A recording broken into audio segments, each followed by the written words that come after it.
What are some practical ways to prioritize your marriage through the infertility journey? This is simple advice, but communication.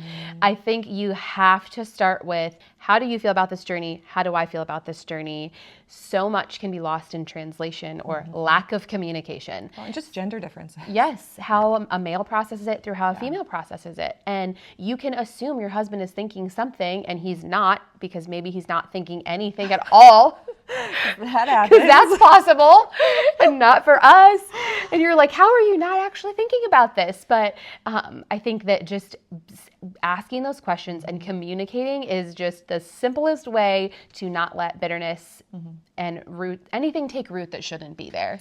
And I think in pairing with that, also, there just needs to be a respect for the feelings of the other person, especially when you're going into treatment. And I think we've both experienced not being on the same page with a spouse about treatment. Yeah. And that's okay. And I think it's just so important that if your husband is not ready for something, that you not force it and work through that together, and vice versa.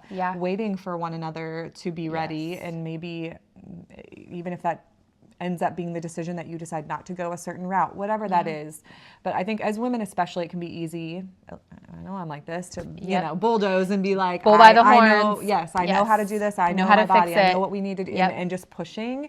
And that obviously in infertility, you want to push through to a result. And it's unfortunately, it's an example of being unequally yoked. If you're not like if you're not in the same place, it's like the question of like, will the Lord bless this step if we're not together in this? Because he's called us to be together and to remain together in whatever we're facing. And so in my experience, my husband was ready for next steps sooner than I was, which is kind of a reversal. And so even though my reasons were a little more silly for not being ready for the next step, he waited for me, and we still prayed about it together, and we still pursued it together. And it wasn't like well, I'm just going to wait around till you catch up to me.